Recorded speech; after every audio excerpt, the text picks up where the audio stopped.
Egyptians.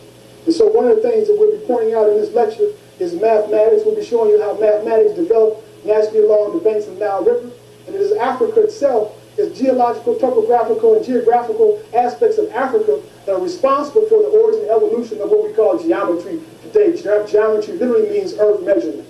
And it was along the banks of the Nile as a process of inundations and subsiding of inundations that they began to measure the land, to measure the earth, the first concept of earth measurement, which we call geometry today. We also will be speaking about the Greeks and Romans and how they learned these things from Egyptian masters, and we'll see the oral accounts given by the Greeks themselves who said they learned from the ancient Egyptians there in Africa. Also, we'll be dealing with the oral tradition of the Greeks, as well as the extensive archaeological information that comes down to us by way of the ruins of structures that go all the way back to the very earliest European high culture, which is the island of Crete and the Mycenaean civilization just off the coast of ancient Greece, so-called ancient Greece. And so without any further ado, we'll have the lights, and we'll get into this very important topic, Imhotep and the African origin of Western architecture. Okay, this first slide is a sculpture of the god, which we call, or Neter, which we call correctly Ptah. Ptah is said to be the great architect of the universe. He is the one who uttered and brought forth the creation. He is considered to be the great mind. And Ptah, as the creation, the Memphite theology story tells the story of Ptah. Ptah rose up in the form of a primeval hill and uttered, and from the core of his inside, uttered forth life. He called forth Atam, fire, and fire emerged, and from fire all life was created. Now, it's interesting because in the later dynastic period of Kemet, of course we know there's approximately 30 dynasties in Kemet, naturally along the banks of the Nile River, and it is a Mycenaean civilization just off the coast of ancient Greece, so-called ancient Greece. And we'll get into this very important topic, Imhotep and the African origin of Western architecture. Okay, this first slide is a sculpture of the god, which we call, or Neter, which we call correctly Ptah. Ptah is said to be the great architect of the universe. He is the one who... Amun-Ra Ptah. Ptah is the universal creator. He architecturally designed the universe. Okay? That's who Ptah is. Uttered and brought forth the creation. He is considered to be the great mind. And Ptah, as the creation, the Memphite theology story tells the story of Ptah. Ptah rose up. This is the thing they give you as the Oscar in Hollywood. You can see the digit right here with the 4 high chakras on it, getting ready to come up right up under his beard. You see the digit he has in his hand that the god Asar sits on. He is just a higher, not greater, but an attribute of the god Asar. That's all he is.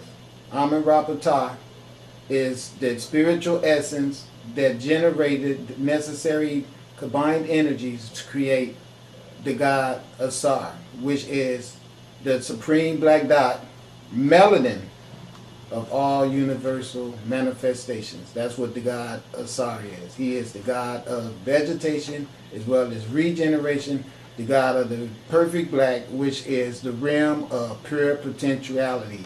The god Asar is that which encompasses all. Understand that. In the form of a primeval hill, and uttered, and from his... Uttered fire into existence. Spoke the sun into existence. His badass. You can see how powerful he is. Look at his vibrations right there. This is how high ranking he is. Way before any Jesus ever showed up. From the core of his inside, uttered forth life. He called forth Atam, fire. And fire emerged, and from fire all life was created. The sun.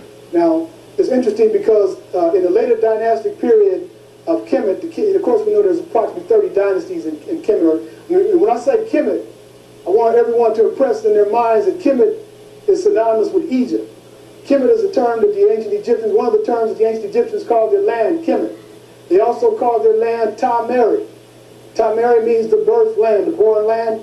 Kemet means black land. Kemet Ta is black land. Kemet Nu is black nation. And Kemet Tu is what they call themselves, the black people. So we use the indigenous names whenever we can, because one of the things Europeans have always done was to come in and change names.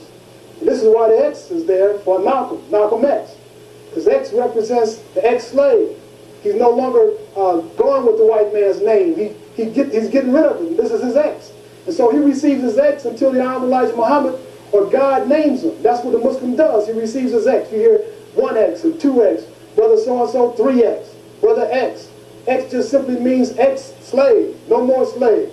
So we're no longer slaves here. So we're going to use the Kemetic names, wherever, indigenous names, whenever possible. You think that's what we ought to do? And this is like the church, you know, so you can, anytime you want to respond, you know, it's okay, you know. All right? So here's Ptah. So I'm not going to go into a lot of detail in terms of the religion. We will be doing the Egyptian Temple Mother of the Christian Church December 27th for the Long Beach Study Group. And you can get information from the brother on the camera afterwards about that. And in that lecture, we go into religion. And we analyze the Bible. We analyze the book of Revelation. And we show how a lot of this information was taken directly out of the ancient Egyptian text, particularly the book of Coming Forth by Day and by Night, which they call the Book of the Dead. But we won't get too much into that tonight because we want to deal with the structure. So Ptah is considered the architect of the universe. And so in the later dynasties, Imhotep was called the son of Ptah. This brother was a multi-genius. He's the first brother to come down to us in history and recorded history as a multi-genius. You heard about Michelangelo and Bernini, and you heard about Alberti. You heard about all those European so-called geniuses, but never did you hear about African genius. No one talks about the African genius, especially the first genius in recorded history, which is this brother, the ancient sage Imhotep. And you can see by his nose and his mouth, he doesn't look like Charleston Heston or Yul Brynner. He's no offspring of Elizabeth Taylor.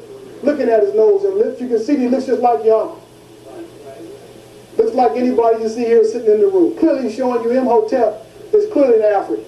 And this brother was the grand advisor under the Pharaoh Zoser in the third dynastic period in Egypt, which is approximately 3,000 years BCE. Nearly 5,000 years ago, this brother walked on the face of the earth and was recorded as being a genius. This brother designed the first monumental stone structure known to man, the Step Pyramid for King Zoser. Now you heard about the seven wonders of the world, the Light Tower of Alexandria. You heard about the Hanging Tower of Babel and the Rhodes statue and all the other stuff. You can't find any of it. It's all gone. But yet, one of the wonders, the pyramids of Egypt, are still there. The only wonders of the world that you don't have to wonder about are still there in Kemet. And they don't call it a wonder of the world, though. And of course, this brother designed the first one, and it's still there. You can walk right up and see it. 5,000-year-old monument sitting right there for you to come and see.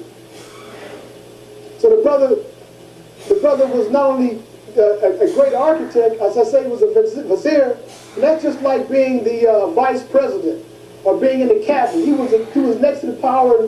He was next to the pharaoh in power. This brother was an administrator in the kingdom of Kemet. The brother was a physician. That's right. The brother was not an architect and a governor. He was a physician. And the brother moved from a physician to a demigod and became a god later on. They worshipped him as a god. The Greeks and Romans worshipped him as a god. They call him Asclepius. And even today, when the physicians swear to become a physician, they swear to this brother under the guise of Asclepius, Imhotep. So they need to have some doctors in here tonight. So Brother Imhotep was an astronomer. The brother struck the chord axes of his temples according to the stars in the heaven. Brother was recorded as being a world astronomer. Brother Imhotep. All of our children should be raised with that brother's name on their lips. Imhotep. He who comes in peace. So this is Brother Imhotep here on the scene through Brother Lester O. Bankhead. Now Lester O. Bankhead, a lot of you don't know about this brother, but this brother is a brother I worked with for 10 years. Sat at this brother's feet for 10 years. He was 66 years old when I met him. The brother is almost 90 years old and he's still practicing architecture. This brother knew Paul Williams and worked on several projects. In fact, in his office, I had the great fortune of working with him and a brother by the name of George Williams, who teaches architecture at Cerritos College. I worked on one of Paul Williams' buildings. In case some of you don't know who Paul Williams is, that brother designed a number of homes for so-called stars such as Frank Sinatra. But probably the most important thing that you can recognize him for was the design of the restaurant at LAX with the arches down there. But nobody told you that Paul Williams worked on that building, did they? So, Brother Lester Bankhead, I sat at this brother's feet for 10 years, and the focus of our office was churches and motels, and I still think that they're related. But the majority of the work was on churches and motels. And so I was working on the churches with Brother Bankhead that I began to notice, as I began to study ancient Kemet, that there were certain canons in the architecture of the church that were consistent with the canons that were developed by our ancestors, namely Imhotep, when he received what they call the Book of Foundations from Almighty God Ptah. The Book of Foundations.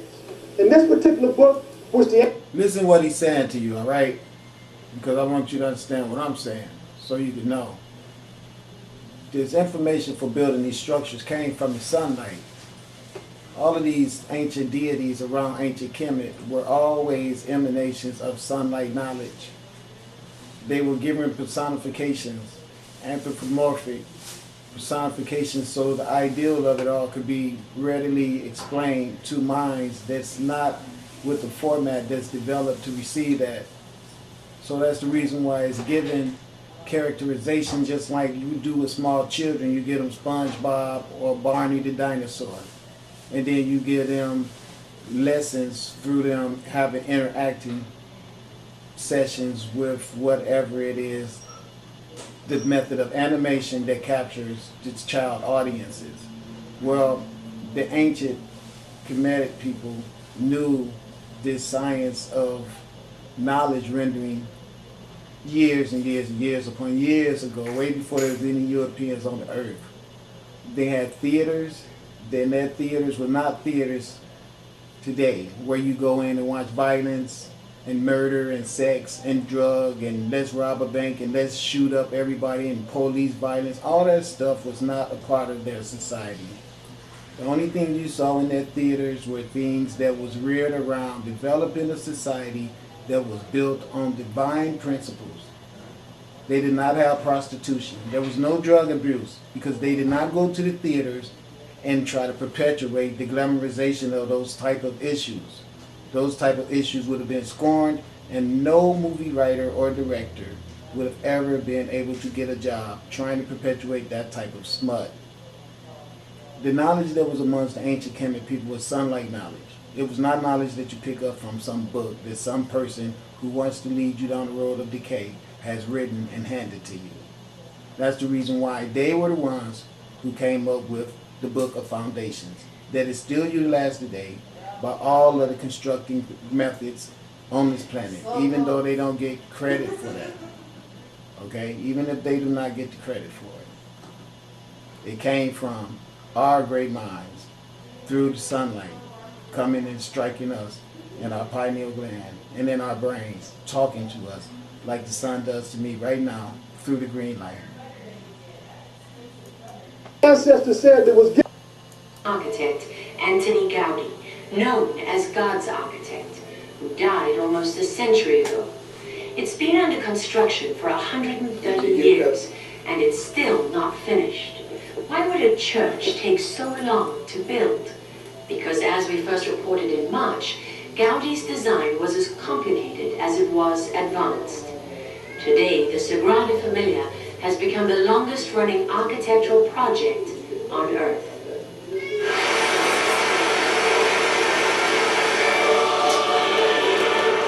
When Pope Benedict came to the Sagrada Familia 2 years ago, it was the first time Mass had ever been held here.